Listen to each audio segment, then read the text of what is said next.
تم نے اس کے حضور پیش ہونا ہی ہونا ہے. اس کے حضور جانے سے تم بچ نہیں پاؤ گے، چھٹکارا نہیں، رستگاری نہیں. ایک ایک عمل کا تمہیں حساب دینا ہوگا، ایک ایک حرکت اور ایک ایک سکنت تمہاری تشت ازبام ہوگی. تمہارا پوشیدہ اور مخفی عمل قیامت کے دن سامنے آ جائے گا. اللہ اکبر. یہ قرآن ہے، یہ کوئی فرضی کہانی نہیں ہے. انہ لقول فصل وما هو بالہزل. فرمایا یہ قول فیصل ہے، یہ طے شدہ حقیقت ہے، یہ امر واقعی ہے. یہ کوئی مذاق نہیں ہے کہ یوں ہی کو کہانی بیان کر رہا ہے. یہ سب کچھ ہونے والا ہے، یہ اپنی آنکھوں سے تم دیکھو گے. آج انکار کرو یا اقرار کرو، تمہیں کھلا موقع دیا ہے. حتیٰ کہ تم کافر بن کے زندگی گزارنا چاہو، نمرود بن کے جینا چاہو، فرعون بن کے جینا چاہو، حامان بن کے جینا چاہو، ہم تجھے دنیا پہ موقع دیں گے.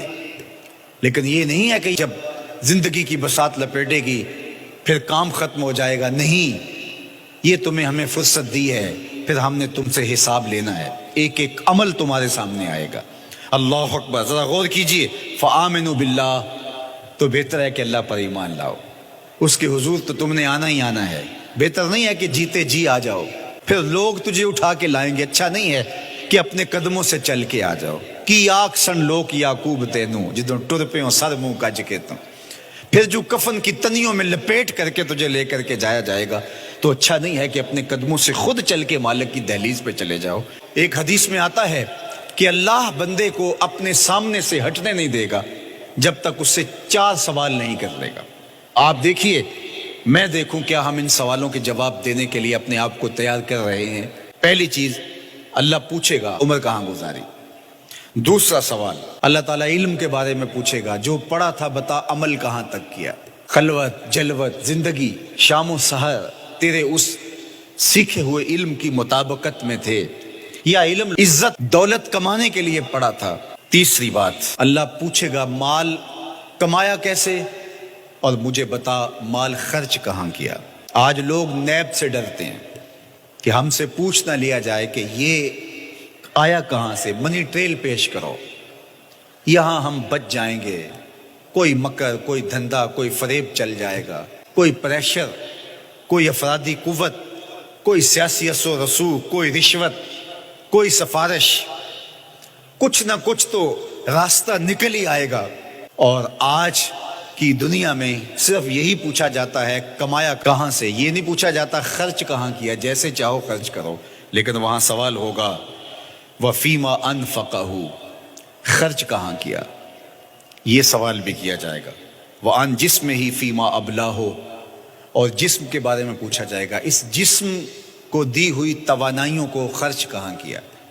بعض روایت میں عن شبابہ فیما ابلاہ، جوانی کے بارے میں پوچھا جائے گا، تیری جوانی کے خوبصورت دن کہاں گزرے، مجنو بن کے چوکوں میں کھڑا تو نہیں رہا، پارکوں کے گرد پروانوں کی طرح گھومتا تو نہیں رہا، تیری نظر بدکاریاں تو نہیں کرتی رہی، اپنی خواہشات کا غلام بن کے زندگی تو نہیں گزاری، تیری ساری رات 4 انچ کی سکرین کے اوپر بدکاریاں کرتے بسر تو نہیں ہوئی.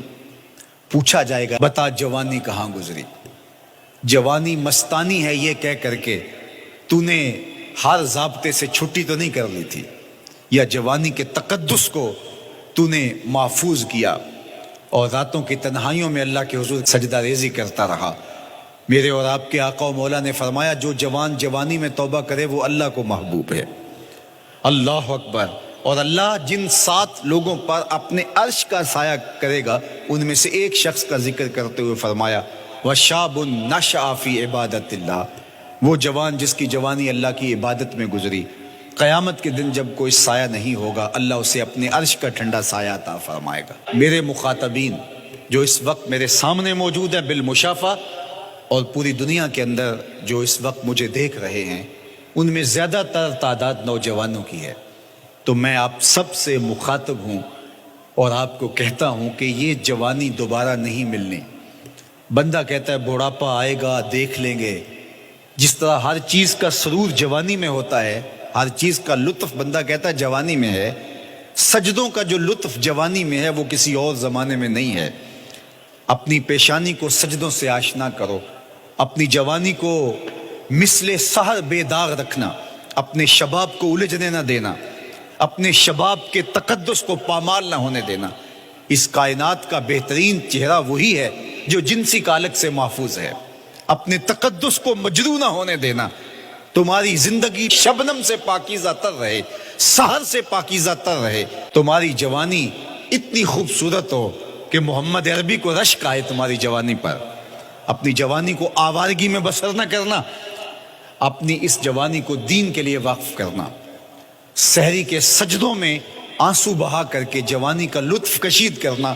جوانی کا لطف اور مزہ رب کے ساتھ محبت اور رب کے ساتھ عشق کرنے میں ہے۔ جوانی کے اندر دل کی بے تابیاں، دل کی بے چینیاں اور دل کی بے قراریاں ذرا مسلح پہ لے کے آؤ۔ عشق کرنا ہے تو کسی آوارہ سے نہیں، عشق کرنا ہے تو رب العالمین سے کرو، آمنہ کے لال سے کرو، تو پھر دیکھنا کہ یہ جوانی کیا نور بخشتی ہے۔